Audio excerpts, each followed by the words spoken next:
अथ द्वितीयोऽध्यायः।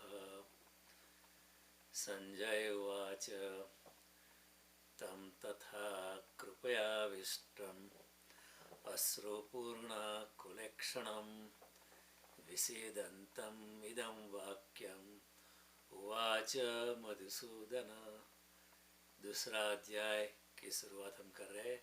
संजय बोले कि इस प्रकार करुणा से व्याप्त और आंसुओं से पूर्ण तथा व्याकुल नेत्रों वाले शोक युक्त उस अर्जुन के प्रति भगवान मधुसूदन ने यह वचन कहा। देखो अर्जुन की ये हालत हुई है, अपने इस वचनों को देखकर मैं कैसे मार सकता हूँ। और वो बहुत द्विधा में, विषाद में गिर गया है, पीड़ा में गिर गया है, संताप में गिर गया है और उसकी बहुत डिलेमा है, क्या करूँ। वो कंफ्यूज हो गया है।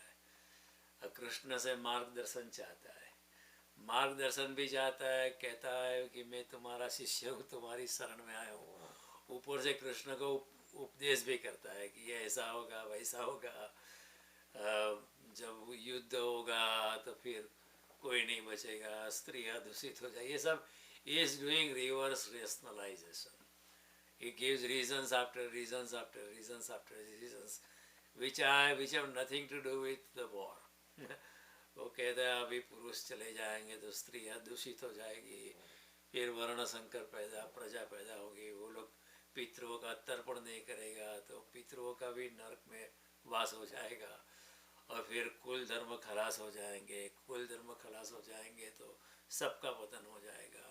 अरे हम कैसा पाप करने के लिए खड़े हो गए, ये कृष्ण ये मारना ठीक नहीं है, इससे तो अच्छा है कि मैं मर जाऊँ, मैं ये राज्य से तो अच्छा है कि मैं भिखारी बन जाऊँ। तो ये सब बातें करता है। तो संजय कहते हैं कि जब इस प्रकार करुणा से व्याप्त ये करुणा शब्द यहाँ गलत है, दया दया होती है, व्याप्त मैं आपको समझाने वाला हूँ। इस प्रकार करुणा से, क्योंकि ट्रांसलेशन ऐसा ही करते हैं लोग, कई बार जो ट्रांसलेशन करते हैं, जो भाषांतर करते हैं, उनको गीता के गूढ़ मनोविज्ञान या आध्यात्मिकता का पता नहीं होता, इसलिए ऐसे शब्दों का ट्रांसलेशन में उपयोग करते हैं। बहुत सारी किताबें उन्होंने सभी ने करुणा लिखा है, लेकिन एक करुणा शब्द इधर योग्य नहीं, ज़्यादा से ज़्यादा आप कह सकते हो दया। इस प्रकार करुणा से व्याप्त है, यानी कि दया से व्याप्त और आंसुओं से पूर्ण, वो रोता है और आंखों से आंसू बह रही है, और व्याकुल नेत्र वाले, उसके नयन जो है वो व्याकुल हो गए, उसका मन व्याकुल हो गया, उसका हृदय व्याकुल हो गया, और शोक युक्त उस अर्जुन के प्रति भगवान मधुसूदन यह वचन कहा। श्री भगवान वाच, अर्जुन रो रहा है, ये सब बातें कर रहा है, आंखों से आंसू निकल रहे, लेकिन भगवान उसके ऊपर प्रति लक्ष्य नहीं देते और कहते हैं उसको चोट करते हैं। भगवान कहते हैं कुतस्वा कश्चलमिदं विषमे समुपस्थितम् अनार्यजुष्टम अस्वर्ग्यम अकीर्तिकरम अर्जुन। भगवान बोले अर्जुन, तुझे इस समय में, in this moment of truth, अवस्मी वेड़ा है, इस क्रिटिकल टाइम पे तुम्हें इस समय ये मोह कैसे, कहाँ से पैदा हो गया है, मोह तुझे किस हेतु से प्राप्त हुआ है, क्योंकि न तो ये श्रेष्ठ पुरुषों द्वारा आचरित है, न स्वर्ग देने वाला है, न कीर्ति को करने वाला है। भगवान उसे साफ कहते हैं कि तुम क्या कर रहे हो, ये श्रेष्ठ पुरुषों की बात नहीं कर रहा है तू, ये न स्वर्ग को प्राप्ति करवा सकता है, न कीर्ति को ले जाने वाला है, न ये अध्यात्म में लेके जाने वाला है, तू बड़ी बड़ी पंडित जैसी बात करता है। क्लेब्यम मां गमस्व पार्थ न एतत् उपपद्यते क्षुद्रम हृदय दौर्बल्यम त्यक्त्वा उत्तिष्ठ परम तप। अर्जुन रो रहा है, लेकिन भगवान बिल्कुल, कई बार ऐसा होता है ना, कोई रो रहा है हमारे सामने तो हम भी थोड़े उसके साथ थोड़ा रोने का कम से कम नाटक तो करते हैं, उसको जरा अच्छा लगे, लेकिन भगवान यहाँ बिल्कुल रो नहीं रहे, वो हंसते हैं उसके ऊपर। क्लैब्यम माँ गमस्व पार्थ नए तत्व उपपद्यते क्षुद्रम हृदय दौर्बल्यम त्यक्त्वा उत्तिष्ठ परम तपा।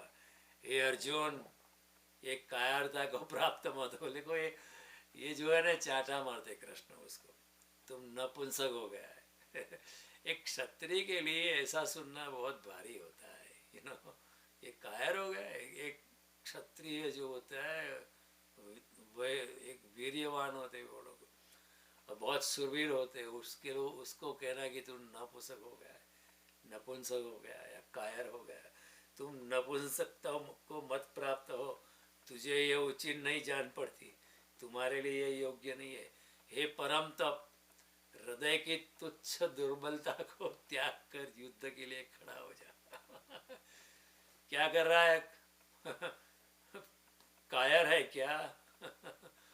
एक दुर्बलता कायरता को छोड़, खड़ा हो जा और युद्ध के लिए तैयार हो जाए। त्यक्त्वा क्षुद्रम, ये क्षुद्र भाव, ये निम्न भाव है, ये ऊपर का भाव नहीं है। ये हृदय दौर्बल्य को छोड़, ये हृदय की तुम्हारी जो मन की दुर्बलता को छोड़, और उस त्यक्त्वा उत्तिष्ठ परम, खड़ा हो जा युद्ध के लिए। जैसे कोई माँ या पिता किसी के बच्चे को डांटते हैं, ये क्या नाटक है, खड़े हो जा, पढ़ना चालू कर, ये सब ड्रामेबाजी मत कर मेरे सामने। एग्जाम आ गए, तुम्हारा कुछ प्रिपरेशन नहीं है, कल क्या होगा, रो रहा हूँ, नहीं, खड़ा हो जा और इम्तिहान की तैयारी कर जोर से। तो कृष्ण उसके प्रति जरा भी ऐसा नहीं, सहानुभूति नहीं व्यक्त करते। ऊपर से कहते कि ये कायरता कहाँ से आ गई? In this moment of truth, in this moment of war, ये कहाँ से तू दुर्बलता को प्राप्त हो गया? See, this is a very, Krishna is a psychoanalyst. Krishna चोट कर देगा उसके ऊपर। अर्जुन वाच कथम, ऐसा कहा तो अर्जुन कहता है, कथम विस्मवाम संख्ये द्रोणम च मधुसूदन ईशु भी प्रति उत्स्यामी पूजा हरिसूदन। जो कृष्ण ने झटका दिया उसको अर्जुन ने सुना ही नहीं। वो कहता है मैं भीष्म को कैसे मार सकता हूँ अपने बाणों से। कथम भीष्मम संख्ये द्रोणम च मधुसूदन ईशु भी प्रति योत्सामी पूजा हार हरिसूदन। ये मधुसूदन, मैं इस रणभूमि में किस प्रकार बाणों से पितामह, भीष्म पितामह और द्रोणाचार्य को के सामने कैसे लड़ सकता हूँ? क्योंकि हे हरिसूदन, वो तो मेरे लिए पूजनीय है, उसको मैं कैसे मार सकता हूँ? फिर अर्जुन जो है फिर से अपनी रिकॉर्ड चालू करता है, ही ट्राइज टू जस्टिफाई कि मेरा भाग जाना ही ठीक है। लेकिन कृष्ण पकड़ में नहीं आने वाला, कृष्ण नस पकड़ दे, कृष्ण बिल्कुल ऐसी जगह पर चोट कर दे जो अर्जुन को अच्छा नहीं लगेगा। लेकिन कृष्ण का हेतु है अर्जुन को जगाने का। अर्जुन को कहना है कि ये तुम्हारा, ये जो है तुम्हारे ममत्व के कारण ये तू सब रोने लगा है, ये ममत्व को छोड़, अपना जो क्षत्रिय धर्म है, अपना जो वॉरियर कैरेक्टर है, और अपना जो फर्ज है कि आने वाली प्रजा को ऐसे दुर्जनों से रक्षा करना तुम्हारा क्षत्रिय धर्म है, वो फर्ज को तू निभा। कितने मरेंगे कितने नहीं बचेंगे तू फिक्र छोड़, कोई नहीं मरता है यार। और किसको मारना किसको बचाना ये तेरे हाथ में नहीं है। तू ना मार सकता है ना तू बचा सकता है। और अपना स्वधर्म निभा, तू अपने क्षत्रियता में रहेगा तो तुझे आनंद को प्राप्ति होगी। अगर आप कोई पेंटर हो, कवि हो, या प्लम्बर हो, या इलेक्ट्रिशियन हो, या कुछ अकाउंटिंग आपको अच्छा लगे, तो आप अपने फील्ड में रहो। This is nothing but industrial psychology. आप अपने फील्ड में रह कर आपको बहुत आनंद आएगा। Some people are multi dimensional, बहुत कुछ कर सकते हैं, लेकिन फिर भी उनका एक पिक्यूलर थिंग होता है कि they like to do this. तो भगवान कहते हैं जो आपको अच्छा लगता है, जो आपका इंट्रिंसिक साइकोलॉजिकल टाइप है, आप उसमें रहो। उसी पे ही हमारी वर्ण व्यवस्था आधारित थी और उसी पे ही मनुष्यता का 4 वर्णों में विभाजन किया था, ब्राह्मण Kshatriya Vaishya Shudra, but it was not very rigid, it was very open and there was lot of freedom to cross over. और इसमें कोई कोई ऊपर था नीचे था ऐसा कुछ नहीं था कि ब्राह्मण ऊपर है या क्षत्रिय नीचे है या उसके नीचे फिर वैश्य उसके नीचे शूद्र, ऐसा कुछ नहीं था। ऐसा होता तो क्षत्रिय घराने में कृष्ण पैदा नहीं होते ऐसा होता तो क्षत्रिय घराने में बुद्ध पैदा नहीं होते, ऐसा होता तो क्षत्रिय घराने में राम पैदा नहीं होते। ये भी सोचने जैसी बात है ना कि राम बुद्ध महावीर इतने आत्मज्ञानी लोग क्षत्रिय घराने में पैदा हुए, तो ऐसा कोई रिजिडिटी थी नहीं जैसे बाद में हो गई। तो भगवान का कहना है कि तू अपने स्वधर्म में रहो, स्वधर्म यानी अपने स्वभाव में रहो, और स्वभाव ही अध्यात्म है। भगवान 8वें अध्याय में कहते हैं स्वभाव अध्यात्म उच्यते। अध्यात्म क्या है? अपने स्वभाव में रहना, वो अध्यात्म है। जो आपको ठीक लगता है वो करो, आपका जो इंट्रिंसिक नेचर है वो करो। Don't go against your nature, you will not be happy. अगर आप खुश नहीं होंगे तो फिर आप भगवान के पास कैसे जाओगे? आप आध्यात्मिक यात्रा अपनी कर नहीं पाओगे। आध्यात्मिक यात्रा तो आनंद से पैदा होती है, नाचते हुए गाते हुए। कृष्ण का तो यही संदेश है। Krishna does not encourage seriousness. Krishna हमेशा नाचते हुए गाते हुए हमेशा हंसते हुए। तो कृष्ण नहीं कहते सीरियस हो जाओ। ये जो so called pandits, so called shastri, so called धर्माचार्य, उन्होंने हमें बहुत गंभीर बता दिया। कृष्ण गंभीरता के प्रश्न पक्ष में नहीं है। कृष्ण कहते हैं प्रसन्न चेतसो यासु बुद्धिर पर्यवतिष्ठति। एक मार्ग है मेरे और पहुंचने का, प्रसन्नता। रामकृष्ण परमहंस ने भी कहा कि अगर कोई इंसान अगर एक वीक प्रसन्नता में रहे तो वो भगवान को प्राप्त कर देता है, क्योंकि भगवान तो आनंद स्वरूप है, तो वो प्रसन्नता से भी प्राप्त कर सकते हो। रोते रोते क्या जाने, लटके हुए मुंह लटका के हाउ दिवेलिया जेवा थઈને भगवान પાસે ના પહોંચાય. Some people are particularly, some women have this trait. They become so serious and they also make you feel guilty conscious कि तुम ये नहीं करते वो नहीं करते। अरे आनंद से जाओ, भगवान की प्रार्थना करनी है तो ये आनंद से करो, इसमें कोई सीरियस होने की जरूरत नहीं। जो आनंद में है वही आनंद स्वरूप परमात्मा को पा सकता है। वो दुख में होगा तो चेतना डूब जाती है ना, दुख में हमारी चेतना नीचे गिर जाती है। जब आनंद में होता है चेतना हमारी ऊर्ध्वगामी बनती है। तो अर्जुन यहाँ के तो कृष्ण ने सुना ही नहीं, वो हंसते सके कहाँ से ये कायरता आ गई तुम्हारे। तो अर्जुन कहता है कि मैं कैसे मार सकता हूँ भीष्म को, कैसे मार सकता हूँ द्रोण को, ये तो मेरे पूजा के लिए योग्य है। गुरुन हत्वा ही महानुभाव श्रेयो भोक्तुम वैश्यमपीह लोके हत्वार्ध कामास्तु गुरु निहेव भुंजीय भोगान रुधिर प्रदिग्धान। इन महानुभाव गुरुजनों को न मारकर मैं इस लोक में भिक्षा का अन्न भी खाना कल्याणकारक समझता हूँ। देखो Arjun is fluctuating from one extreme to other. Is supposed to be a king, is supposed to be a ruler. He said, no, मैं भिखारी बनने के लिए भी तैयार हूँ, लेकिन मैं अपने गुरु को मारने के लिए तैयार नहीं हूँ, क्योंकि गुरुजनों को मारकर भी इस लोक में रुधिर से सने हुए अर्थ और कामरूप भोगों को ही तो भोगूंगा। उस अर्जुन का कहना है कि इन लोगों को मारकर मेरी ब्रेड में रोटी भी खून से लथपथ हो जाएगी। ऐसे की रोटी खाने से क्या मतलब? It is giving all kinds of justification कि इन महानुभाव गुरुजनों को न मारकर मैं इस लोक में भिक्षा का अन्न भी खाना कल्याणकारी समझता हूँ। ये हमको ये लगता है कि अर्जुन बहुत दयावान हो गया, बहुत करुणावान हो गया है, क्योंकि गुरुजनों को मारकर भी इस लोक में रुधिर से सने हुए अर्थ और कामरूप भोगों को ही तो भोगूंगा। न च एतद् अन्न कतरन्नो गरीयो यद्वा जयेम यदि वा नो जयेयु याने व हत्वा न जिजीविषाम ते अवस्थिता प्रमुखे धार्तराष्ट्र। और एक कृष्ण हम ये भी नहीं जानते कि हमारे लिए युद्ध करना या न करना कौन सा श्रेष्ठ है। मुझे मालूम नहीं कि युद्ध करना अच्छा है या युद्ध नहीं करना अच्छा है। अथवा यह भी नहीं जानते कि उन्हें हम जीतेंगे या हमको वो जीतेंगे। मुझे ये भी पता नहीं कि वो जीतेंगे या हम जीतेंगे या हम हारेंगे या वो हारेंगे।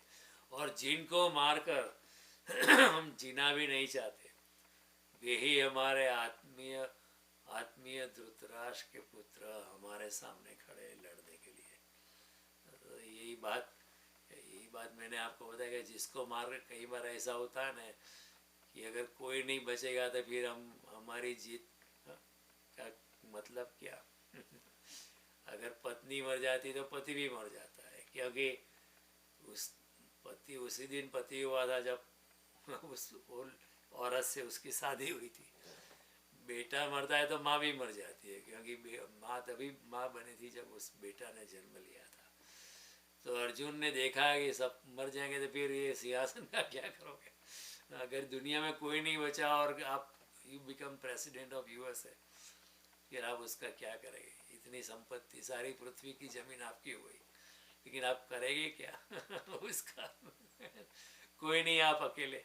तो अर्जुन देख पाता है कि ये तो सब मर जाएंगे, इसलिए कहता है जिनको मारकर भी हम जीना भी नहीं चाहते, वे ही हमारे आत्मीय धृतराष्ट्र के पुत्र हमारे सामने खड़े हैं। कार्पण्य दोष अभी खुद कहता है। देखो पहले कहता है ऐसा नहीं है, अब खुद कहता है कार्पण्य दोष उपहत स्वभाव पृच्छामि त्वां धर्म असमूढ़ चेता यच्छ्रेयः स्यात् निश्चितं ब्रूहि तन्मे शिष्यस्ते हम साधि मां त्वां प्रपन्ना। मैं कायरता रूपी दोष से ग्रसित हो चुका हूँ, स्वभाव वाला हो गया हूँ, और धर्म के विषय में मैं कंफ्यूज हो गया हूँ, मोहित चित्त हुआ हूँ। इसलिए मैं आपके पूछता हूँ कि जो भी निश्चित हो, कल्याणकारक हो, वो मेरे लिए कहिए, क्योंकि मैं आपका शिष्य हूँ और आपकी शरण में आए हो। मुझे शिक्षा दीजिए, मुझे उपदेश करिए। फिर इतना कहने के बाद भी वो अपना भाषण चालू रखता है। एक बार कहता है कि मैं आपकी शरण में आया हूँ, मुझे आप मार्गदर्शन करो, मुझे उपदेश करो। लेकिन देन ही कंटिन्यूज, नहीं प्रपश्यामि ममाप्युद्यात् यच्छोकम उच्छोषणम इंद्रियाणाम अवाप्य भुवा असपत् समृद्धम राज्यम सुराणाम अपिचाधिपत्यम। क्योंकि भूमि में निष्कंटक, विदाउट एनी ऑब्स्टेकल, धन धान्य संपन्न राज्य को और देवताओं के भी स्वामी पने को प्राप्त होकर भी उस उपाय को नहीं देखता हूँ जो मेरी इंद्रियों को सुखाने वाले शोक को दूर कर सके। वो कहता है अभी स्वर्ग का भी राज्य मिल जाए तो भी मेरी इंद्रिया तो अब सूख गई है, ये सब राज्य धन धान्य को मैं क्या करूँगा। संजय उवाच एवं उक्त्वा ऋषिकेशं गुडाकेशः परं तप न योत्सि इति गोविंदम उक्त्वा तृष्णीर्बभूव। संजय बोले हे राजन, धृतराष्ट्र को कहता है राजन, निंद्रा को जीतने, गुड़ाकेश शब्द का क्या अर्थ है। गुड़ाकेश अर्जुन का एक नाम था, निंद्रा को जीतने वाला। कहा जाता है कि महाभारत के पूरे युद्ध के दौरान अर्जुन ने निंद्रा पर योग शक्ति से काबू किया था और वो सोया ही नहीं था। पूरे जितने दिन महाभारत का युद्ध चला, जितने दिन और रात्रि, वो सोया ही नहीं था। इसलिए उसको कहते हैं गुड़ाकेश। तो एवं उक्त्वा ऋषिकेशम, जो कृष्ण का नाम है ऋषिकेश। ऋषिकेश यानी जिन्होंने अपनी इंद्रियों को जीता है, उसको कहते हैं ऋषिकेश। कई लोगों का नाम होता है ना ऋषिकेशम। तो एवं उक्ता ऋषिकेशम गुड़ाकेश, गुड़ाकेश अर्जुन का नाम। परम तप, परम तप या जो शत्रु को तपाता है, शत्रु कांप जाते हैं, उसके लिए उसको परम तप। न योत्सी, मैं लड़ने वाला नहीं, ऐसा गोविंद मुख तृष्णीम बभूव। मौन हो गया, चुप हो गया। हे राजन, निंद्रा को जीतने वाला अर्जुन, अंतर्यामी श्री कृष्ण के प्रति इस प्रकार कहकर श्री भगवान से युद्ध नहीं करूँगा, यह स्पष्ट कहकर चुप हो गया। एक और कहता है अर्जुन कि आप मुझे उपदेश करो, शो मी अ वे, मेरा मार्गदर्शन करो, युद्ध करूँ या न करूँ ये मुझे समझाओ। और फिर in the very next sentence ही सेज मैं नहीं लड़ने वाला हूँ। See what a contradiction, he is so confused. On one hand he says आप मेरा मार्गदर्शन करो, please help me, I am confuse, क्या करना चाहिए, there is a big dilemma.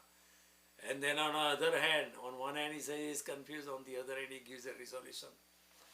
Yes, I have decided, I am not going to fight, न योत्सी, और वो चुप हो गया। कई बार ऐसा होता है ना, कोई एक छोकरा, आप लोग गुजराती में कहते हैं, एक छोकरो रिसाणो कोठी पाछड़ बिसाणो, मौन हो जाता है, बोलता नहीं। माँ कितना ही बुलाए लेकिन नहीं बोलता है, देखता भी नहीं उसके सामने। कई बार ऐसा होता है, कई औरतें भी ऐसे हो जाती है, नहीं बोलती है, इतनी नाराज हो जाती है। कई पुरुष भी हो जाते हैं, हट पे चढ़ जाते हैं। अनेक प्रकार की हट होती है, स्त्री हट, कई बार औरत हट लेती है, यही चाहिए, ये नेकलेस चाहिए, बाजू वालों ने इतना मकान बनाया, मुझे भी इतना ही चाहिए, कंपटीशन, जेलसी हो जाती है। राज हट, राजाओं की भी हट होती है। हट के पीछे अहंकार होता है। देखो हट क्यों करेगा कोई कि मुझे ऐसा ही होना है, ऐसा नहीं होगा तो क्या है, चला लो, जो भी होता है स्वीकार करो उसका। स्त्री हट, राज हट, बाल हट समझ में आती है क्योंकि उसमें अहंकार, उसमें निर्दोषता होती है। ये टॉय मुझे लाना ही दे, नहीं तो मैं बोलूँगा नहीं, तूफान करूँगा, रोता रहूँगा। लेकिन बाल हट समझ गया कि वो तो निर्दोष होता है। और योगी हट, लेकिन जो हट करता है वो योगी नहीं होता है ना, क्योंकि सच्चा योगी तो कैसा होता है, अपनी स्थित प्रज्ञता में होता है। मान अपमान, सर्दी गर्मी, सुख दुख सभी से परे होता है योगी। तो जो हट करता है वो योगी नहीं होता है। कई लोग होते हैं बहुत हट करते हैं, it should be as I said, नहीं तो मैं आत्मघात करूँगा। कई आत्मघात ले करते हैं लोग, इसका मनोवैज्ञानिक आप विश्लेषण करो तो आत्महत्या के पीछे भी एक प्रकार का अहंकार होता है।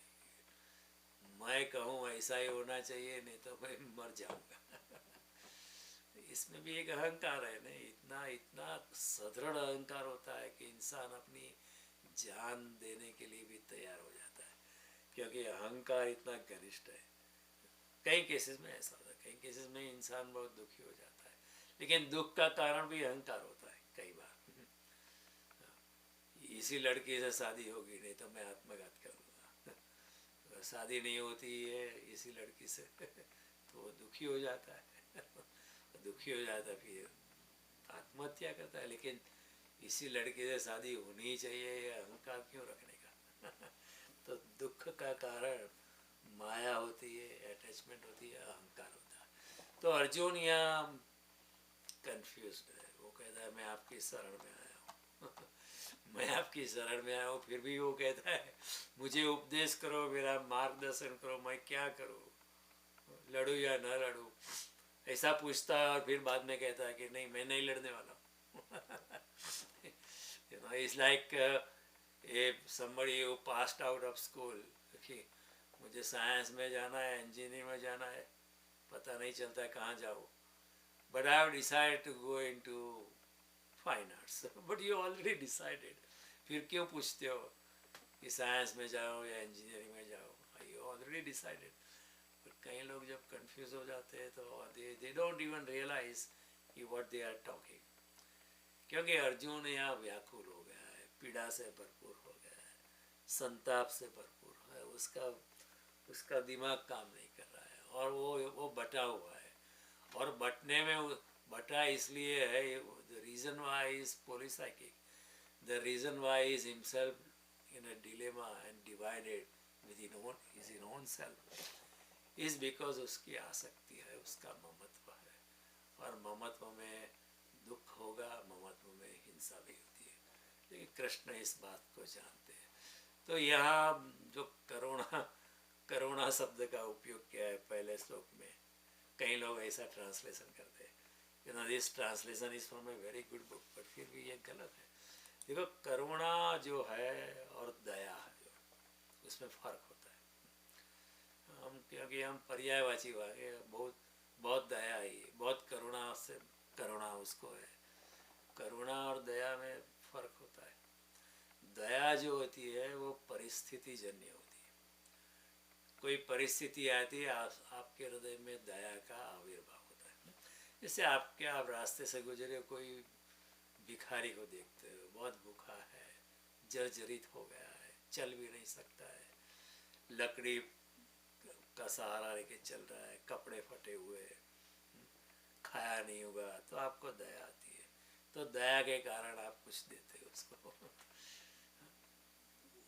और कई बार एग्जाम्पल, अदर एग्जाम्पल, दया में क्या, आप रास्ते से गुजर रहे हो, एक चिड़िया का बच्चा गिर गया है रास्ते पे, आपको दया आती है, आप उसको उठा के कोई पेड़ की डाली पे बिठा देते हो और उसको चाय चावल के कुछ दाने देते हो। तो लेकिन ये जो दया है ना, ये परिस्थिति जन्य है, परिस्थिति के कारण आपको दया का आविर्भाव हुआ है। करुणा जो होती है ना, वो परिस्थिति जन्य नहीं होती, वो मनस्थिति जन्य होती है। ऐसे लोग हैं, उनके हृदय में हमेशा के लिए करुणा होती है, हमेशा के लिए दया जो सदाकाल होती है उसको कहते हैं करुणा। दया जो होती है ओनली ऑन सम ओकेजन्स। आपने चिड़िया का बच्चा देखा, आपने किसी को घायल होकर रास्ते में पड़ा हुआ देखा, आपने किसी भिखारी को देखा, आपको दया आई परिस्थिति को देखकर। लेकिन करुणा जो होती है हमेशा सदाकाल होती है। संत के हृदय में करुणा हमेशा होती है। वो ऐसा नहीं, देखो ये फूल जैसी करुणा होती है। कोई फूल जो होता है जंगल में अगर खिला है तो वो अपनी सुवास बिखेरता रहता है, आप वहाँ से गुजरे या ना गुजरे उससे उसका कोई मतलब नहीं है। वो हमेशा फूल का स्वभाव ही ऐसे सुवास को देना, तो वो सदाकाल होता है उसका। तो इस तरह संत लोग जो होते हैं उसके हृदय में हमेशा के लिए करुणा होती है, लेकिन वो दया नहीं होती। दया सिर्फ परिस्थिति के कारण होती है। देखो मैं आपको एग्जाम्पल देता हूँ कि करुणा जो है वो अंतर चेतना का स्तोत्र होता है, वो अंतर से जन्म लेती है, अपने प्राणों के प्राण से जो निकलती है वो करुणा है। जो परिस्थिति से जिसका जन्म होता है उसका नाम है दया। देखो एक मैं I give you few example. यहाँ in Atlanta there was he passed away, you know, an American guy, very nice person, his name was Jerry. उसका एक बड़ा फर्नीचर स्टोर था, very famous in Atlanta. He was very nice person, बहुत अच्छा इंसान था। तो उसके वो वेयर हाउस बहुत बड़ा था, रात को इसके वेयर हाउस में चोरी हो गई। उसने पुलिस कंप्लेंट फाइल की कि मेरे वेयर हाउस में चोरी हो गई। कुछ लोग अच्छे से अच्छा यूरोपियन फर्नीचर चोरी करके चले गए।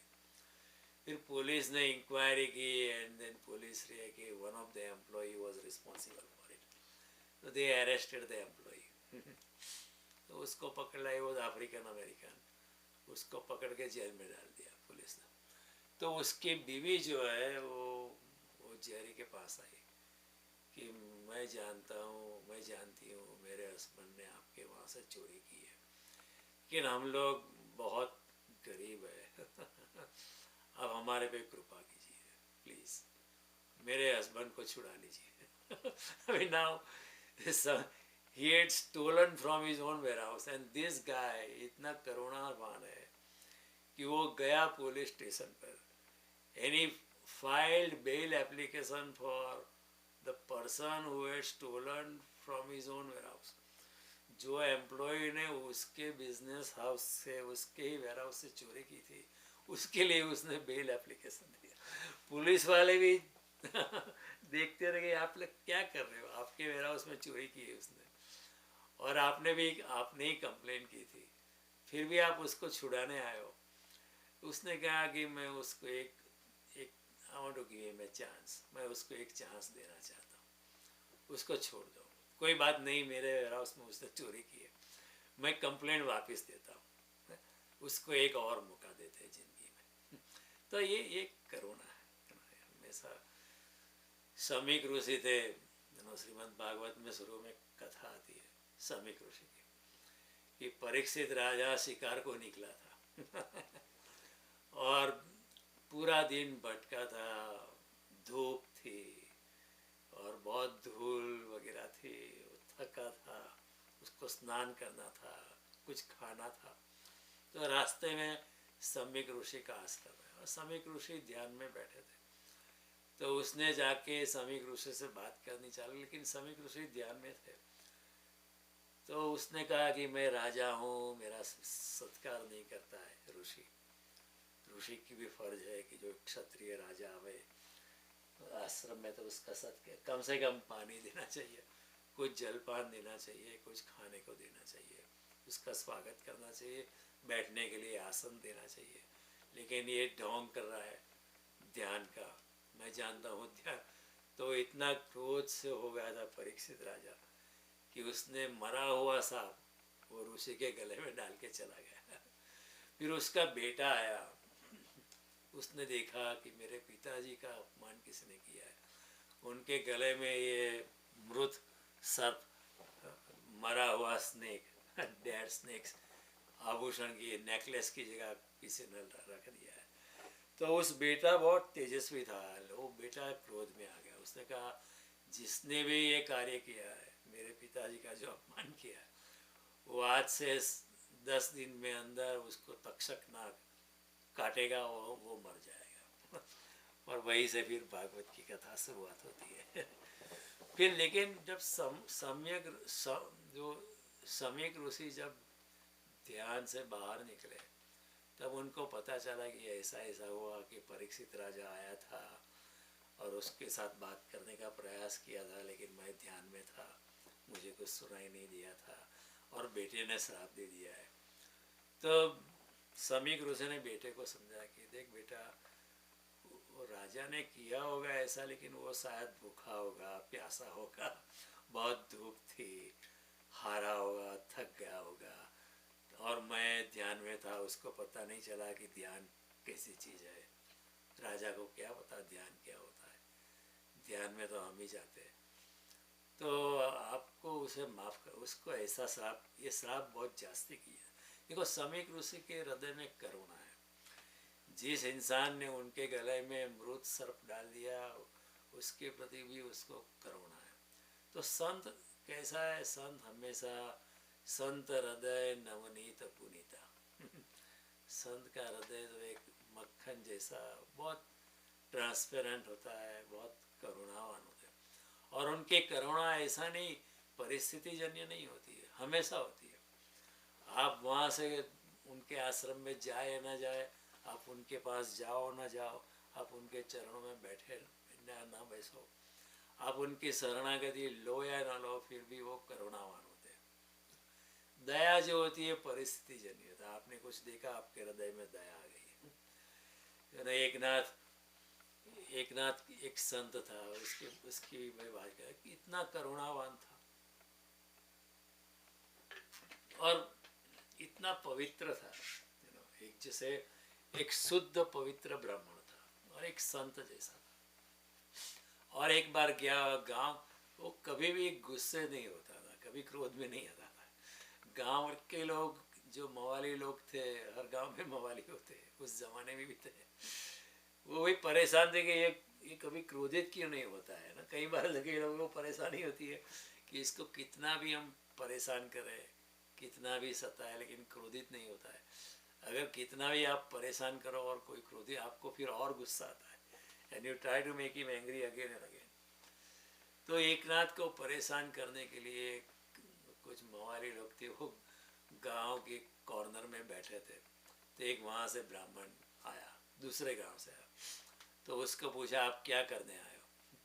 बोला मैं यहाँ कुछ पैसा चंदा अर्थोपार्जन करने के लिए आया हूँ, कुछ चंदा इकट्ठा करना चाहता हूँ, क्योंकि मैं मेरे बेटी का जनोई ઉપનયન સંસ્કાર करना चाहता हूँ, એના જનોઈ આપવા માગું છું, लेकिन मेरे पास पैसे नहीं है। तो मैं सब सोचता हूँ कि इस गांव में मैं कुछ पूजा विधि करूँगा, सत्यनारायण की कथा करूँगा और कुछ पैसा कमाऊँगा, तो वो पैसे से मैं अपने बेटे का उपनयन संस्कार में करूँगा। तो वो हमारे लोग कहते कि आपको कुछ नहीं कर, मैं वो पैसा जो आपको चाहिए वो हम आपको दे देंगे। आपको क्या करना है कि आपको एकनाथ के घर जाना है और उसको परेशान करना है और उसको क्रोधित करना है, बस आपका ये काम है। अगर आप उसको परेशान करेंगे, उसके घर जाके उसको क्रोधित करेंगे, तो हम आपको वो पैसे दे देंगे। वो बोला ठीक है, ये तो बहुत आसान है, मैं उसको क्रोधित करूँगा। तो वो पूछते पूछते एकनाथ के घर गया। एकनाथ पूजा में बैठे थे, वो जानबूझकर अपना जूता निकाले बिना, उसको भी, वो ब्राह्मण था, उसको तो मालूम था जूता पहन के घर में प्रवेश नहीं करना चाहिए, पर्टिकुलरली भगवान के पूजा गृह में तो नहीं जाना चाहिए, उसको मालूम था। लेकिन वो जानबूझकर जूते के साथ जहाँ एकनाथ बैठा था, उसकी पत्नी बैठी थी, वो उसके सामने पहुंच गया जूता पहन के। तो उसने सोचा अभी एकनाथ बहुत क्रोधित हो जाएंगे, लेकिन एकनाथ ने कहा, अरे तुम्हें भगवान के प्रति इतनी भक्ति है, इतना प्रेम है कि आप जूते उतारना भी भूल गए, कितने महान है आप मुझे अपना शिष्य बना लीजिए। तो वो एक क्रोधित नहीं हुआ, क्योंकि एकनाथ के हृदय में करुणा है वो करुणा से भरा हुआ, ऐसा नहीं कि दया है, वो हमेशा की करुणा ऐसी होती है जो सदाकाल होती है, परिस्थिति से जन्म नहीं होती। फिर उसने सोचा अब क्या करे, ये तो क्रोधित नहीं होता। तो फिर वो एकनाथ ने कहा ठीक है, आप हमारे घर रह सकते हो। वो रहता था और उसने दूसरे दिन उसकी पत्नी ने अच्छा भोजन बनाया था। वो पत्नी जब उसको भोजन परोसने के लिए थोड़ी बैंड हुई, तो उठ के उसकी पत्नी की कमर पे बैठ गया, जैसे छोटा बच्चा आपकी कमर पे बैठ जाए। ये भी एक बड़ी असभ्य बात थी कि किसी के घर में आप गए हो, वो आप उसे जानते भी नहीं हो, फिर भी आपका सत्कार करके आपको अपने घर में रहने देता है। और जब उसकी बीवी आपको खाना देती है और खाना परोसने के लिए थोड़ी बैंठ होती है, तो उसकी कमर पे चढ़ जाना ये तो बड़ा असभ्य बात है। लेकिन उसका हेतु एक ही था कि एकनाथ को क्रोधित करना। तो एकनाथ ने कहा, देख बीवी, पत्नी, ये बेचारा बच्चा तुम्हारी कमर पर बैठ गया है, कहीं गिर ना जाए, उसका ख्याल रखना। और उसकी बीवी भी एक संत जैसी थी, उसने कहा नहीं नहीं, मैं इस बच्चे को गिरने नहीं दूँ, अभी वो बच्चा तो था नहीं। तो इसी जब परिस्थिति हुई, तब वो जो आया था ब्राह्मण, उसको बहुत शर्म आई। उसने एकनाथ और उसकी बीवी के चरण स्पर्श किए और रोने लगा और कहा कि मैं तो यहाँ कुछ पूजा विधि करने आया था, कुछ अर्थोपार्जन करने आया था, लेकिन आपके गांव के कुछ लोगों ने मुझे कहा कि आपको क्रोधित करूँगा तो वो मुझे पैसा दे देंगे, इसलिए मैं आपको क्रोधित करने का प्रयास कर रहा था, लेकिन मैं माफ़ी चाहता हूँ। आपकी पत्नी के साथ, एक नारी के साथ ऐसा व्यवहार मुझे नहीं करना चाहिए था। तो एकनाथ ने कहा नहीं नहीं, कोई फिक्र मत कर, तुम्हें पैसे की ज़रूरत थी इसलिए तूने ऐसा किया, कितना पैसा चाहिए? तो एकनाथ इतना कोई अमीर आदमी नहीं था, फिर भी एकनाथ ने अपने जेब से पैसे उसको दिया और कहा कि तुम अपने गांव वापस जाओ, वहाँ जाके अपने बेटे का उपनयन संस्कार करो। तो ये है करुणा करुणा जो होती है सदाकाल होती है, उसका स्तोत्र जो होता है, उसका जो ओरिजिन होता है, वो हमें उनके हृदय में होता है। तो ये एग्जाम्पल से, ये जेरी का एग्जाम्पल मैंने दिया, एकनाथ का दिया, नारद जी का मैं आपको नारद जी भी एक संत थे ना, भगवान के परम भक्त थे। नारद जी ने भक्ति सूत्र का निर्माण किया है। आपको अगर मौका मिले, नारद भक्ति सूत्र पढ़ना चाहिए, सुनना चाहिए, बहुत अच्छा है, बहुत अच्छा है। तो नारद जी एक दक्ष नाम का एक प्रजापति था तो उसने अपने यज्ञ विधि करके 100 पुत्रों का निर्माण किया था अपने लिए और फिर किसी ने आगे कहा अभी उसको जो है पहले तपस्या के लिए, ज्ञान के लिए भेजो। तो दक्ष ने कहा ठीक बात है। तो वो जो 100 पुत्र थे, it means there must be some kind of cloning, in those days. How can you create 100 sons of the same age? It's not possible without cloning. So they may be knowing some cloning technique. तो उन्होंने यज्ञ के आधार से, यज्ञ के फलस्वरूप 100 पुत्र पैदा किए थे। और जो 100 पुत्र गुरु के आश्रम में गए और बहुत कुछ सीखा, ज्ञान प्राप्त किया, और फिर वो वापस जा रहे थे। तो बीच में नारद जी मिल गए। तो नारद जी ने कहा कि कहाँ जा रहे हो? बोले हम अपने पिता के पास जा रहे हो। राज्य का कारोबार कौन करेगा, हमको ही करना है ना। तो नारद जी ने कहा कि पागल हो गए हो क्या? इतना आपने ज्ञान पाया, इतनी अपनी पवित्रता पाई, तो फिर बीच में आप ये अपनी जो योग साधना की, उसको संसार में जाके क्यों बर्बाद कर रहे हो? आपको तो मुनि की भांति रहना चाहिए, एक तपस्वी की भांति रहना चाहिए। अपने आत्मज्ञान, आत्मा में प्रवेश करो, वहाँ जाके क्या करोगे? तो सपुत्र ने कहा ये बात भी ठीक ही है, ऐसा ही करना चाहिए। हम भी पागल हो गए थे, इतना ज्ञान गुरु से पाया, फिर हम संसार में क्यों जाते? हमें तो तपस्या करके हमें आत्मज्ञान में जाना चाहिए, ध्यान में जाना चाहिए। तो नारद जी की बात वो 100 पुत्र को पसंद आई। तो नारद जी ने सोचा कि मैं दक्ष को बता दूँ ये बात, वो बहुत खुश हो जाएगा कि मेरे पुत्रों ने संन्यास ले लिया, और वो अपनी अंतर यात्रा पे निकल पड़े। वो दक्ष बहुत खुश हो जाएगा। तो नारद जी दक्ष को बताने गए कि देखो आपके पुत्र तो आपके पास आ ही रहे थे, आपने ही कहा था, तो आपकी आज्ञानुसार वो आपके पास वापस आ रहे हैं, लेकिन मैंने उनको धर्म का रास्ता बता दिया, तपस्या का रास्ता बता दिया, और आत्मज्ञान में प्रवेश करने का साक्षात्कार किस तरह किया जा सकता है, मैंने सब कुछ बता दिया। और वापस लौट गए, वो ध्यान में चले जाएंगे, तपस्या में चले जाएंगे। लेकिन दक्ष को ये बात पसंद नहीं आई। अरे मैंने ये 100 पुत्र इसलिए पैदा, मेरा प्लान था संसार में।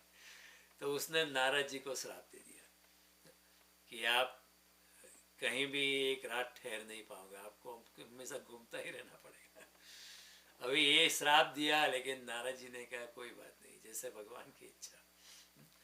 और नारद जी से थैंक यू वेरी मच। देखो दक्ष ने श्राप दिया कि अभी आपको घूमते ही रहना पड़ेगा, चाहे पृथ्वी लोग या स्वर्ग लोग या 14 लोग में से कोई, आप कहीं ठहर नहीं पाओगे, ऐसा श्राप दिया। लेकिन नारद जी ने कहा तथास्तु, बहुत अच्छा किया, मैं घूमता रहूँगा और नारायण का नाम लेता रहूँगा, नारायण। तो ये करुणा की बात है। समीक ऋषि की बात जो मैंने बताई, जयरे की बात बताई, नारद जी की बात बताई, एकनाथ की बात, तो करुणा जो होती है वो सदाकाल होती है। बुद्ध, महावीर, कृष्ण, राम, वो लोग दयावान नहीं, वो करुणावान है। दया बहुत टेम्पररी होती है। भिखारी को देखकर दया आ जाती है, किसी को बहुत चोट आई हमें दया आ जाती है, किसी का मकान गिर गया हमें दया आ जाती है, हम आगे बढ़ जाते हैं। करुणा जो होती है वो सदाकाल होती है, वो अंतर जगत से पैदा होती है। और कई बार ऐसा हो तो कबीर ने कहा तरुवर सरोवर संत जन और चौथा वर्षे में, ये चार जो है, तरुवर वृक्ष, सरोवर और संत जन और मेघ, तरुवर सरोवर संत जन और चौथा वर्षे मेघ, परमार्थ के कारण चारों धरिया दे। इन लोगों ने देह धारण इसलिए किया है कि लोगों की सहायता कर पाए। तो करुणा इसीलिए, कई बार दया होती है, दया कई बार अहंकार क्यों भरती है। करुणा जो है कि अहंकार को विगलित करती है, दया कई बार हमें अहंकार में ले जाती है। कई बार अगर हम किसी को हेल्प करते हैं तो हम 10 जगह जाके बोलते देखो हमने इतनी हेल्प की है। कई बार हम समझो कोई नया इमिग्रेंट आया है और आप उसको सहायता कर रहे हैं, लेकिन हम कहते हैं देख बाद में भूल मत जाना, डोंट गो अगेंस्ट मी। अगर मैं प्रेसिडेंट की पोस्ट गुजराती समाज या मराठी समाज, मैं प्रेसिडेंट में अगर इलेक्शन में खड़ा रहूँगा तो तुम मेरे लिए वोट करना। तो कई बार दया जो है वो अहंकार को भरती है। करुणा तो जब अहंकार विगलित हो जाता है, अहंकार जब रहता नहीं तभी करुणा का आविर्भाव होता है, उससे पहले करुणा नहीं होता है। दया जो होती है कई बार अहंकार को खड़ा करती है। दयावान के भिखारी होना चाहिए ताकि हम दया बता पाए। ये कृष्ण कहते हैं कि दान भी अगर करते हो तो इस तरह करो कि आपको उससे वापस कुछ नहीं लेना है। दातव्यमिति यद्दानं दीयते अनौपकारिणे देशे काले च पात्रे च तद्दानं सात्विकं श्रुतम्। दान तो करना ही चाहिए ऐसे भाव से जो दान करता है, और दीयते अनौपकारिणे, उसको बदले हुए कुछ नहीं चाहिए ऐसी भावना से। देशे काले च पात्र च, योग्य स्थान पे, योग्य काल पे, योग्य समय पे और योग्य पात्र को जो दान किया जाता है उसको सात्विक दान कहा जाता है। फिर कई लोग दान करते हैं कोई संस्था में कि मेरा नाम लिखना बोर्ड पे, इतना पैसा दिया, या जब नेक्स्ट इलेक्शन आया तो मुझे ट्रस्टी बनाना। वो दान ठीक है, बुरा नहीं है, लेकिन वो राजस दान होता है, क्योंकि आपने कुछ बदले में कुछ अपेक्षा की कि मैं दान इसलिए देता हूँ पार्टी में कि मुझे नेक्स्ट इलेक्शन में टिकट चाहिए, तो वो दान राजसी होता है। और कई दान है सब तामसी होता है। मैं 1 लाख रुपया देता हूँ उसको ख़त्म करो। वो तामसी दान होता है। सुपारी आप वो तामसी दान होता है। कहीं कोई नहीं सुपारी, अगर किसी की यहाँ सुपारी आप देते हो आपकी सुपारी लग जाती है कहीं दूसरे लोग में। तो करुणा जो है वो हमेशा की हृदय में होती है। एक संत करुणावान होते हैं। ऐसा नहीं कि आपके कुछ परिस्थिति है इसलिए उसको करुणा आ गई, वो हमेशा करुणा। संत को कोई गाली देता है तो भी करुणावान रहता है, उसके प्रति भी उसका प्रेम अस्खलित होता है। हमारा प्रेम ऐसा नहीं हो सकता है, कोई हमें गाली दे जाए तो हम कितने भी दयावान हो, क्योंकि हमारे अहंकार को चोट लगती है। तो अर्जुन यहाँ जो ट्रांसलेशन किया है वो गलत है। अर्जुन को ऐसा लगता है मैं क्यों मारूं। मैं नहीं मारना चाहता हूँ। मैं अर्जुन किस तरह मार सकता हूँ। मैं अर्जुन, उसको ऐसा नहीं कि मैं द्रोणाचार्य को नहीं मार सकता कि या भीष्म को नहीं मार सकता। वो कहता है मैं अर्जुन ऐसा काम करूँगा, मेरी कीर्ति का क्या होगा, लोकांतर में लोग क्या कहेंगे, इसलिए नहीं मारता। वैसे मुझे मारने में प्रॉब्लम नहीं। देखो उसका कहना क्या है, मैं कैसे द्रोणाचार्य को मारूं, मैं कैसे भीष्म को मारूं, लेकिन स्ट्रेस मैं पे, me, how can I do that, how can I do that, that is emphasis, मैं पे एम्फोसिस। तो अर्जुन की जो बातें है ऊपर से धर्म की बात लगती है कि ठीक ही लगती है कि गुरु को कैसे मारे, लेकिन उसमें भी अहंकार छिपा हुआ है। मैं ऐसा कृत्य मैं कैसे कर सकता हूँ। वो कहता है कृष्ण मैं मर जाऊं लेकिन भी नहीं कर सकता हूँ। लेकिन कृष्ण का उत्तर बताता है, कृष्ण का जवाब बताता है। कृष्ण बड़े मनोवैज्ञानिक है। कृष्ण ने नस पकड़ी है बराबर। वे कहते हैं अनार्य जुष्टम अस्वर्गम अकर्तिकरम। ये कहाँ से तुम्हारी ये कायरता कहाँ से पैदा हो गई। क्षुद्रम हृदय दौर्बल्यम त्यक्त्वा उत्तिष्ठ परम तप। ये हृदय की कायरता को छोड़ और खड़ा हो जा। कृष्ण ने उसके क्षत्रिय स्वभाव पे एक चाटा मारा है बिल्कुल जोर से। ये कायरता कहाँ से आ गई, ये कायरता है। कृष्ण कहते हैं ये क्या बात है, ये कोई दया नहीं है, ये कोई करुणा नहीं है। तू सोचता होगा कि तू नहीं मारेगा तो तू बड़ा अच्छा इंसान है, ऐसा कुछ नहीं है। यही लोग हैं भीष्म पितामह जिनकी उपस्थिति में यही और द्रोणाचार्य कृपाचार्य सब उपस्थित है और द्रौपदी के वस्त्र छीने जा रहे थे, ये कौन से गुरु है? वो अधर्म के साथ खड़े हैं, उठा शस्त्र। कोई इट डजंट मैटर कि आपने विद्या उनसे सीखी, लेकिन वो अधर्म के साथ खड़े, और अधर्म के साथ खड़े इसलिए फिक्र मत कर, मार। ये हृदय की कायरता का है। तो अहंकार क्या होता है? अहंकार अर्जुन की जो करुणा है, वो दया है, और वो दया है वो थोड़ा अहंकार से आती है ना। दया जो है अच्छे आदमी का अहंकार होता है। देखो हमने इतना काम किया है, लोगों को इतने पैसे दिए, इतना दान हमने किया हमारा, लेकिन वो लोग कहते हैं हमारा नाम अनाउंस होना चाहिए। There are people they donate money, कहते हमारा नाम बोलना पड़ेगा वहाँ। और हमें अगली सीट देनी चाहिए, द फ्रंट सीट हम हमारे फैमिली को देना। ये कोई दया नहीं, ये कोई उदारता नहीं है। ये दया कभी अच्छे आदमी का अहंकार बन जाए, अच्छे आदमी का ईगो हो जाती। और कठोरता जो है वो बुरे आदमी का ईगो होता है।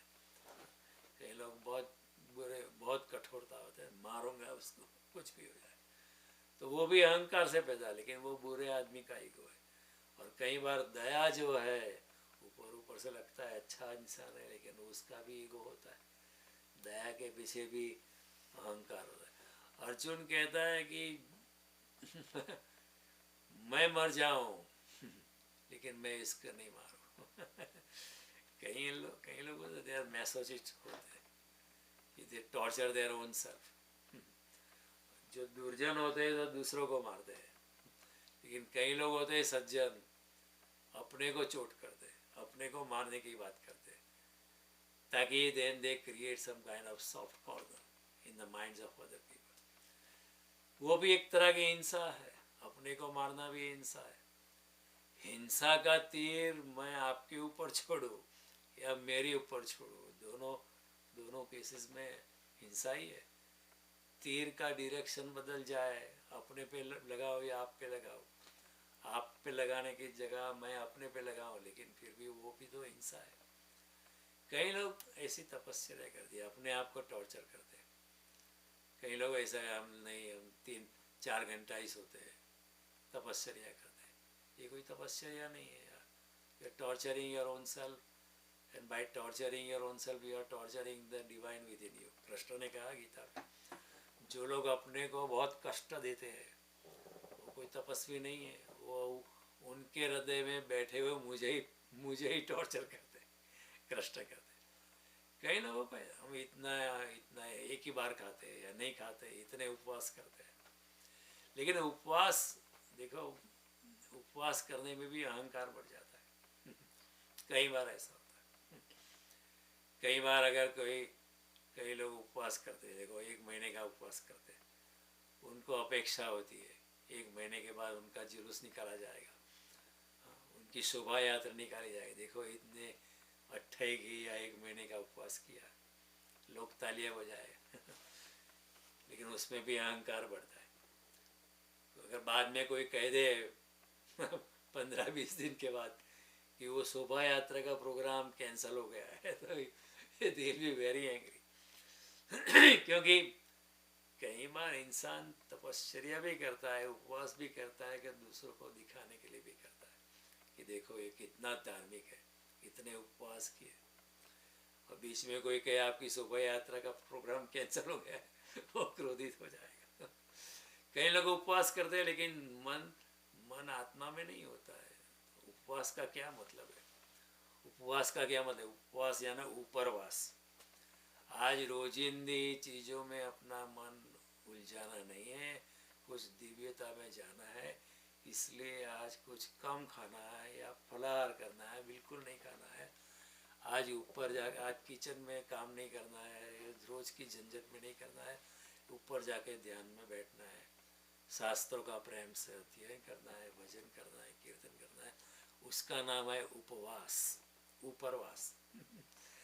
लेकिन उपवास का हम लोगों ने मतलब यही कर दिया कि नहीं खाना, उसका उपवास, वो मतलब नहीं है। तो कई लोग अपने आप को टॉर्चर करते हैं, तो कृष्ण उसके पक्ष में नहीं है। कृष्ण कहते हैं कि युक्ताहार विहारस्य, एक्सक्यूज मी,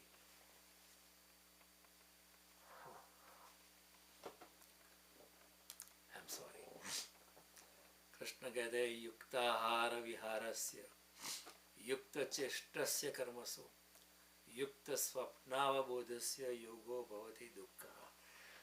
योग्य प्रमाण में आहार, योग्य प्रमाण में विहार, युक्ताहार विहारस्य, योग्य प्रमाण में आहार, योग्य प्रमाण में विहार, युक्ताहार विहारस्य युक्त स्वप्नावबोधस्य, योग्य प्रमाण में जागृति, योग्य प्रमाण में निद्रा। जो करता है उसके लिए योग साधना आसानी में हो जाती है।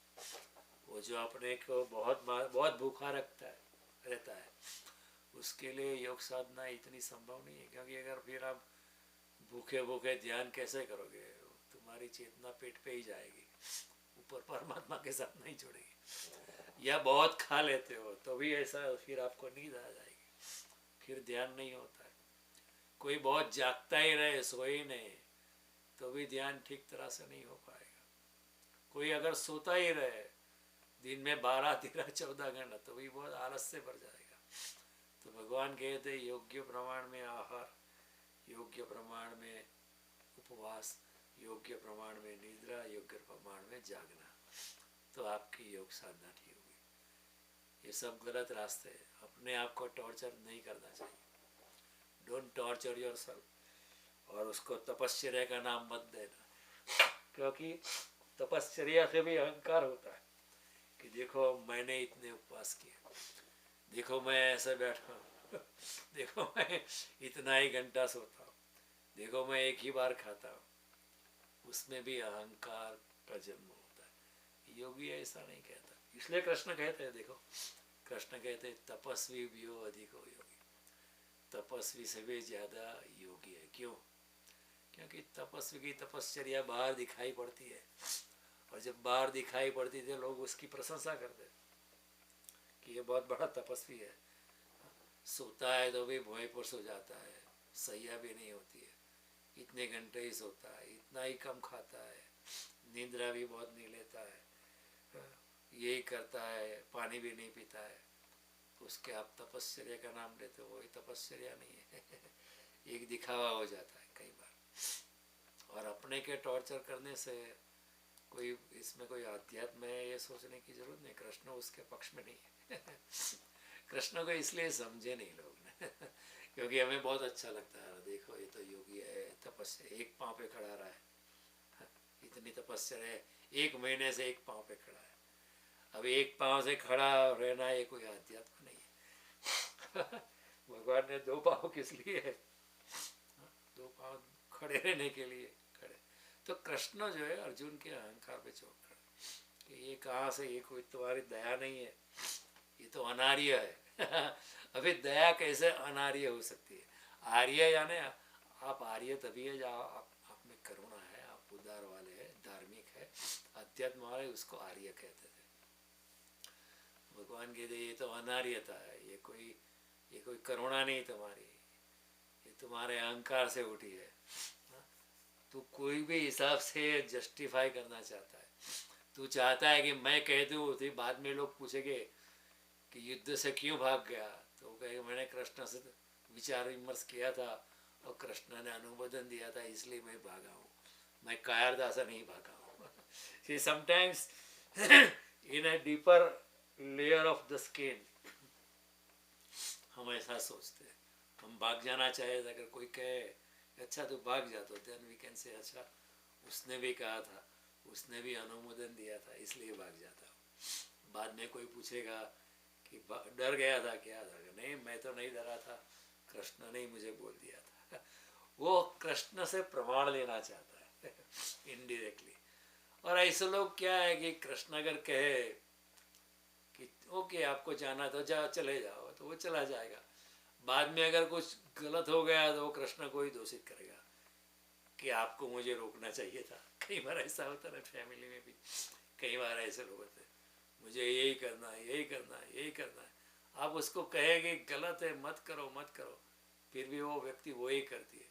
और बाद में 2 3 4 साल के बाद अगर कुछ बाजी पलट जाती है, उल्टी हो जाती है, वही व्यक्ति पलट के आपको कहता है कि आपने मुझे रोका क्यों नहीं।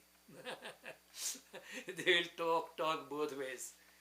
पहले कहते थे नहीं मुझे आप जाने, मुझे ये करना है, why are you imposing your will on me. बाद में गए आपने मुझे रोका क्यों नहीं। तो ये this is a dilemma Arjun himself is facing here.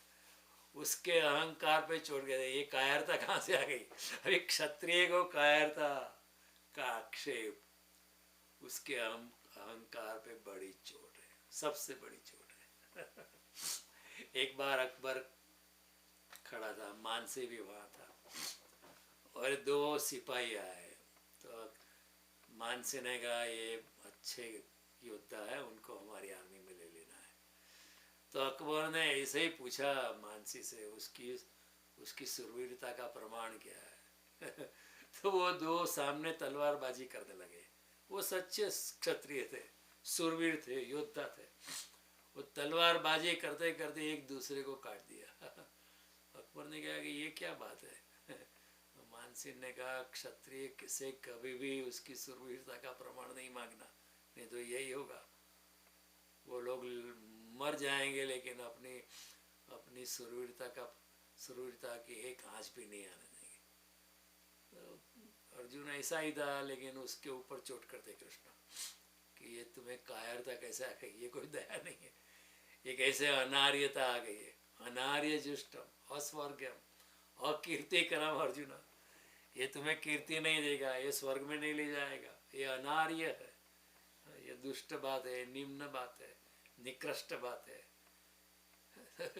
Krishna इधर जो है, इधर साइको है ना, वो मनोविश्लेषण करते हैं।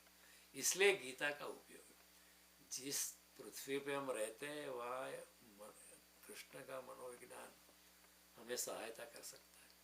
Krishna is exposing Arjun directly और इनडायरेक्टली कि ये कोई धर्म नहीं है, ये कोई करुणा नहीं है, ये कोई दया तू कहता है, ऐसा है तुम्हारा अहंकार बोल रहा है, तुम्हारी माया बोल रही है, तुम्हारी आसक्ति बोल रही है। वो पहले से पहली चोट जो है उसके अहंकार पे कर दे, अहंकार पे कर दे। और ईगो जो है मनुष्य की पहली बीमारी है। जितना जब तक हमारा अहंकार है तब तक परमात्मा हमारे में प्रवेश नहीं कर सकता। जैसे जैसे हम निरंकारी होते वैसे वैसे दिव्यता हमारे में उतरती है। और जिस दिन हमारा ईगो एक तनिक मात्रा भी नहीं रहता, तब परमात्मा पूर्णता से हमारे में प्रवेश करता है। अगर परमात्मा हमें नहीं मिलता है, उसका कारण हम ही है, क्योंकि हमारे अंदर अहंकार होता है, अटैचमेंट होता है, आसक्ति होती है। मेरा अहंकार होता है, मेरे शरीर पे अहंकार होता है कि मैं बहुत अच्छा दिखता हूँ, मैं अच्छा बोलता हूँ, मैं इतना अच्छा हूँ, मैं इतना स्मार्ट हूँ। मेरा एजुकेशन पे अहंकार होता है, मेरे रिलेटिव्स का अहंकार होता है, मेरे मनी का फाइनेंशियल पोर्टफोलियो का अहंकार होता है, मेरे रिश्तेदारों का नेटवर्क का अहंकार होता है। जब तक अहंकार से हम खाली विगलित नहीं होते, अहंकार से हम मुक्त नहीं होते, तब तक परमात्मा हमारे में प्रवेश नहीं, हम चाहे तो भी परमात्मा हमारे में प्रवेश नहीं कर सकता है। तो मनुष्य की पहली बीमारी अहंकार होती है। वो अहंकार भी कहाँ से आता है? वो आसक्ति से आता है। आसक्ति कौन सी? कि मैं ऐसा मानता हूँ कि मैं ये शरीर हूँ। That's a first mistake. मैं तो चेतना स्वरूप, मैं ये शरीर नहीं हूँ। और जब मैं ऐसा मानता हूँ मैं ये शरीर हूँ, तो शरीर पे आसक्ति होती है। और उसके बाद शरीर के साथ जुड़े हुए सब संबंध, मकान, मेरा पैसा, जो भी है, एजुकेशन, वो becomes my extended ego. Krishna जानते पूरे अर्जुन के अहंकार पे चोट करते। जहाँ अहंकार है वहाँ दान भी झूठा हो, क्योंकि दान भी अहंकार से दिए जा सकते। देखो हमने इतना दान दिया है, हमारी बात आपको सुननी चाहिए, हमने इतना दान। जहाँ अहंकार है वहाँ दया भी झूठी है। लोग कहीं दया दिखलाने के लिए करते हैं, हम कितने दयावान हैं। कई लोग अपनी अहिंसा बताते हैं, अपनी शांति। जहाँ अहंकार, ये सब बात फलती नहीं है। जहाँ अहंकार है, अभिमान है, आसक्ति है, ममत्व है, वहाँ दान, दया, अहिंसा, शांति, धर्म की बात है, ये सब बातें इनकॉम्पिटेबल हो जाती है। तो अर्जुन कहता है मैं कैसे मार सकता हूँ भीष्म को? तो उसका स्ट्रेस है, मैं आई क्या मैं इतना नीच हूँ क्या? मैं क्या इतना गिरा हुआ हूँ भीष्म या द्रोण को मारूं? उसको मारने या न मारने से प्रयोजन नहीं, मैं पे प्रयोजन है। कई बार ऐसा होता है ना, हमारी विनम्रता में भी थोड़ा ईगो छिपा होता है। कई बार हम लोग ऊपर ऊपर से बहुत विनम्रता दर्शाते हैं। कई बार कोई कहे मैं तो आपके चरणों की धूल हूँ। कई बार ऐसे लोग बहुत विनम्र होते हैं ना कि मैं तो आपके चरणों की धूल हूँ। आप उसकी आंखों में देखना, वो एक्चुअली प्रशंसा चाहता है। वो आपसे बुलवाना चाहता है कि आप कितने विनम्र है। अरे नहीं आपको कोई आप, अरे मैं आपके चरणों की धूल हूँ, उसका कोई मतलब नहीं। कोई आपको कहे कि मैं आपके चरणों की धूल हूँ और आप उसको कह दे या ये बात सच है, आप मेरे चरणों की धूल हो, तो वो इतना क्रोधित हो जाएगा। तो फिर ये जो बात है कि मैं आपके चरणों की धूल हूँ, वो सिर्फ दिखावे की बात है। और उस विनम्रता के आधार पर वो अपनी प्रशंसा चाहता है, और वो प्रशंसा के चाह के पीछे अपने ईगो को सॉलिडिफाई करना चाहता है। देखो, विनम्रता भी एक तरकीब होती है। नहीं आप बैठे, नहीं आप है, नहीं आप पहले हो। लोग कहेंगे कितने विनम्र, बहुत अच्छा इंसान है, वो सुनना चाहता है। और जो कोई प्रशंसा करेगा तो उसको दिल में अच्छा लगता है, ईगो थोड़ा सॉलिडिफाई होता है कि देखो मैं तो अच्छा इंसान हूँ। तो ऐसी बातें होती है। अक्सर अहंकार जो है विनम्रता की भाषा बोलता है। अहंकार जो है विनम्रता की भाषा बोलता है। मैं जानता हूँ, एक बार एक संस्था थी, उसके जो चीफ थे, उनका बड़ा नाम था, लेकिन उनकी विनम्रता के पीछे भी वो चाहते थे कि उनकी प्रशंसा हो। वो एक महात्मा गांधी का आश्रम था, वहाँ उनको इनविटेशन दिया था कि आप आना, आपका सम्मान करेंगे। तो गांधी आश्रम वालों ने उनका सम्मान किया और उनको उनकी संस्था के लिए कुछ 50,000 रुपया दान भी किया गांधी आश्रम वालों ने। तो उसने क्या किया कि बहुत, मैं विनम्रता हूँ, मैं बहुत अनुग्रहित हूँ, आपने मेरा सम्मान किया, 50,000 रुपया आपने मुझे दिया, ये 50,000 रुपया में मैं दूसरे 1,00,000 रुपया ऐड करके आपको मैं 1.5 लाख रुपया वापस करता हूँ। देखो, लोग तो बड़े खुश हो गए, लेकिन ये जो करना था वो प्राइवेटली भी कर सकते थे ना। लोगों को दिखाने की क्या जरूरत है? लेकिन उन्होंने लोगों को दिखाया, लोगों के मन में बड़ा सम्मान हुआ और लोगों ने बहुत तालियां बताए। उन्होंने नहीं ऐसा कुछ नहीं, तालियां मत बताना, लेकिन दिल में अच्छा लगता है कि देखो मैंने 50,000 जो मुझे दिए थे वो तो मैंने वापस दे दिए, ऊपर से 1,00,000 मैं और ऊपर से देता हूँ। ये अनाउंसमेंट करने की, क्योंकि अनाउंसमेंट करने से हमारा अहंकार बढ़ जाता है। इसलिए कहते हैं कृष्ण, दातव्यमिति यद्दानं दीयते अनौपकारिणे। इसी भावना से दान करो कि आपको in return you don't want anything. आपको प्रशंसा भी नहीं चाहिए, आपको फेम भी नहीं चाहिए, आप कीर्ति भी नहीं चाहिए। ऐसा दान करो कि दाहिने हाथ ने दान किया, बाएं हाथ को भी पता न चले, आप भूल ही जाते हो। इसी तरह दान करना चाहिए। आप दान करें, आपको हस्बैंड को भी पता ना चले, वाइफ को भी पता ना चले। आप कहेंगे ये बात तो ठीक नहीं है, ये बात ठीक ही है कि आप भी भूल जाओ कि मैंने किया है। ऐसा होता है। तो कई बार ऐसा होता है, कई लोग ऐसे होते हैं, देते हैं पैसे, वो भूल ही जाते हैं कि हमने दिया है। I can give U A lively example. मेरे दोस्त से, मेरे सचिन इधर है, उनके पिताजी प्रशांत, उन्होंने एक हीटर विंटर में काम आया। ऐसा है, मेरी मेरी माँ को गिफ्ट दिया था कि आप विंटर में उसका उपयोग करना। और फिर 2-3 साल बीत गए तो एक बार my mother had turned on, it was a cold winter day. My mother is old, she is now 95 years. तो उन्होंने हीटर चला के रखा था। तो प्रशांत मेरा दोस्त कोविड में चल बसा, वो वहाँ गया था ऐसे ही। तो उसने कहा कि अरे मम्मी ये हीटर बहुत अच्छा है, कहाँ से लेके आया, किस स्टोर से लिया? माय मदर से, प्रशांत भाई आप भी कैसे, आप ही ने तो मुझे दिया था। तो प्रशांत ने कहा अरे मैं तो भूल ही गया। ऐसे भी लोग देते हैं, लोग भूल जाते हैं। So that's a true donation. उनको कोई प्रशंसा की आवश्यकता नहीं है, वो दिया और भूल गए कि दिया है। He himself forgot. कई लोगों को तो ऐसा है ना, देखो हमने दिया है, याद रखना। आपको बार बार याद दिलाते रहेंगे, अरे ये तो हमने दिया है, भूल मत जाना। हमको चोट मत करना, हमको दगा मत देना, हमने आपके लिए इतना किया है। दान दातव्यमिति यद् दानं दीयते अनौपकारिणे।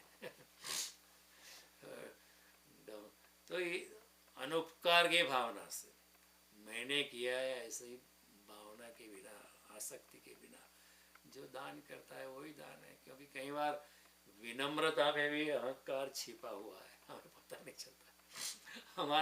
हमारी विनम्रता कई बार शुगर कोटेड होती है। अरे द्रोण और भीष्म को ऊपर मैं बाण चढ़ाऊं, मैं इतना बुरा नहीं हूँ। मैं द्रोण और भीष्म की छाती मैं छेदूं, मैं इतना तो बुरा नहीं, इससे तो मैं मर जाऊं। अक्सर कई बार विनम्र लोगों में भी बहुत अहंकारी लोग पाए जाते हैं। पता नहीं अर्जुन का क्या है, मैं मर जाऊं लेकिन मेरी इंप्रेशन, मेरी कीर्ति नहीं खोनी चाहिए।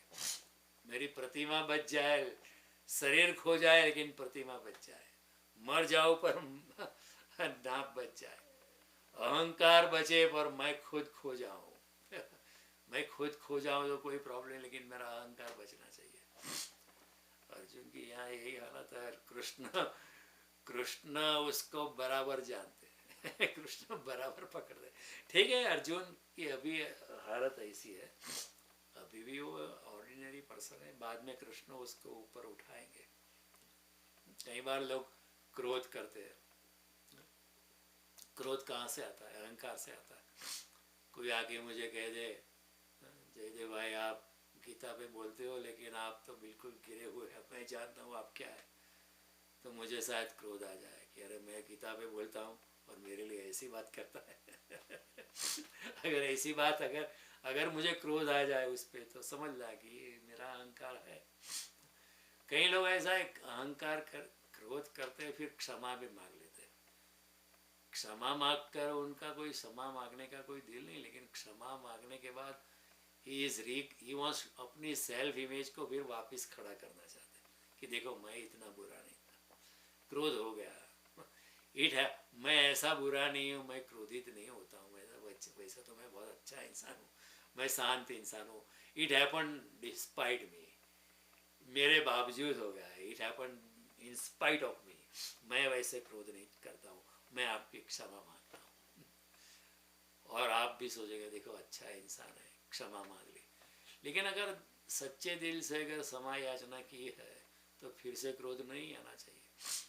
लेकिन एक बार क्षमा मांगने के पश्चात वो अपनी इमेज फिर से सुधार लेता है, डैमेज कंट्रोल कर लेता है, अपनी प्रतिमा को फिर से बना लेता है, तो बाद में फिर से भी क्रोध कर सकता है।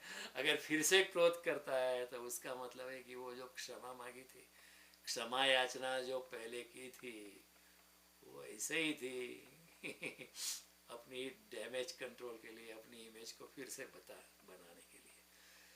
तो कई बार हमारी क्षमा में, हमारी विनम्रता के आवरण में, विनम्रता के कोटिंग में भी हमारा अहंकार ही छिपा होता है। ये हमें भी पता नहीं चलता है। मैं ऐसा नहीं कहता हूँ कि सब ऐसे, लेकिन हम भी ऐसे हैं। हम भी विनम्र ऊपर से बन सकते हैं, क्षमा याचना कर सकते हैं, लेकिन लेकिन हम क्षमा याचने में भी हमारा अहंकार छिपा होता है, हमको खुद को पता नहीं चलता है कि हम क्या कर रहे हैं। क्योंकि अगर क्षमा या फिर से क्रोध नहीं है ना, अगर क्षमा याचना अगर सच है तो फिर से क्रोध नहीं आना चाहिए, लेकिन फिर भी क्रोध आता है, फिर से आता है। तो सच सत्य जो है बहुत गहरे होते हैं, उल्टे भी होते हैं। इसलिए कृष्ण ने 15 अध्याय में शुरुआत में कहा कि ये संसार जो है उल्टा वट वृक्ष जैसा है, ऊर्ध्व मूल अधः शाखा, उसके मूल ऊपर है, शाखा ही नीचे है, इंसान को पता नहीं चलता है। तो अर्जुन कहता है ये तो मेरे लिए पूज्य है, लेकिन एम्फोसिस पूज्य पे नहीं है, एम्फोसिस मैं पे। मैं कैसे मार सकता हूँ, मैं इतना बुरा नहीं, इतना गिरा हुआ नहीं कि गुरु पे आड़ रहा हूँ। लोग क्या कहेंगे, लोग को तो ऐसा कहने दो कि मर गया लेकिन गुरु और पूज्य जन पर हाथ नहीं उठाया। लोकांतर में लोग क्या सोचेंगे, उसकी अर्जुन को ज्यादा फिक्र है, मैं कैसे मारा, how can I do this. उसको गुरु को मारना है, उसको कोई फर्क नहीं पड़ता है वो मार सकता है गुरु को, लेकिन उसको उसकी इमेज की भी फिक्र है थोड़ी। तो यार कृष्ण जो है उसको कहते हैं कायरता को छोड़ लेकिन अर्जुन ने ये बात उठाई नहीं, अर्जुन ने सुनी नहीं, वो कुछ और ही बात करता है। तो अभी ऐसा करेंगे, 10:24 हो चुके हैं। हमारी ये जो अद्भुत यात्रा है, ये गीता का जो मनोविज्ञान है उसको हम कल आगे बढ़ाएंगे। आपने आज इतनी शांति से सुना, प्रेम से सुना, इसलिए मैं आपका अनुग्रही हूँ। और कल मिलेंगे, और यही दूसरे अध्याय की हमने शुरुआत की है। उस पहले अध्याय पे हमने कुछ 9 डिस्कोर्सेस किए, और अब दूसरा अध्याय बहुत लंबा है, 71 श्लोक्स तो बहुत मजा आएगा। और दूसरा अध्याय जो है सांख्य योग है। अगर कोई दूसरा अध्याय ठीक तरह से समझ ले, अपने आत्मा के लेवल पर, बुद्धि के लेवल पे नहीं, ठीक तरह से वो आत्मा के लेवल पर उसको आत्मसात कर दे, तो फिर आगे गीता बढ़ाने की कोई ज़रूरत नहीं है, ज़रूरत ही नहीं है। वहाँ पूर्ण विराम कर सकते हैं ठीक तरह से अगर कोई, क्योंकि दूसरा अध्याय सांख्य योग है, उसमें सब कुछ आ जाता है। लेकिन फिर भी अर्जुन सवाल पूछता रहा, इसलिए कृष्ण को गीता आगे चलानी पड़ी। अर्जुन अगर समझ गया होता ठीक तरह से तो कृष्ण को आगे कहने की कोई ज़रूरत ही नहीं थी। गीता के दूसरे अध्याय में भगवान कहते, ऐसा ब्राह्मी स्थिति पार्थ नैनम प्राप्य विमुह्यते स्थित्वा अंतकाले भी ब्रह्म निर्वाणम गच्छति। ये अर्जुन, ये ब्रह्म की स्थिति है, इसको प्राप्त कर कोई मोहित नहीं होता है, और इस तरह अंतकाल तक मृत्यु पर्यंत ऐसी अवस्था में स्थित होकर वो ब्रह्म निर्वाण को प्राप्त हो जाता है। अब इससे आगे क्या कहना है, लेकिन फिर भी अर्जुन सवाल पूछता है, इसका मतलब है अर्जुन अभी तक ठीक तरह से समझा नहीं है, इसलिए कृष्ण को गीता आगे बढ़ानी पड़ती है, कृष्ण की मजबूरी है कोई बुद्ध होता है, कोई रमन महर्षि होते, कोई अरविंद होते, कोई ओशो होते, कोई और होता तो समझ जाता गीता आगे कहने की जरूरत नहीं। लेकिन अर्जुन हमारे जैसा है, हमारे जैसा संसारी है, हमारे जैसा ऑर्डिनरी इंसान है, तो उसको फिर आगे गीता कहनी पड़ती। तो कल जब मिलेंगे तो ये गीता की जो गहन मनोवैज्ञानिक बातें, आध्यात्मिक बातें, उसके बारे में हम फिर से आगे यात्रा करेंगे। नमस्कार, थैंक यू।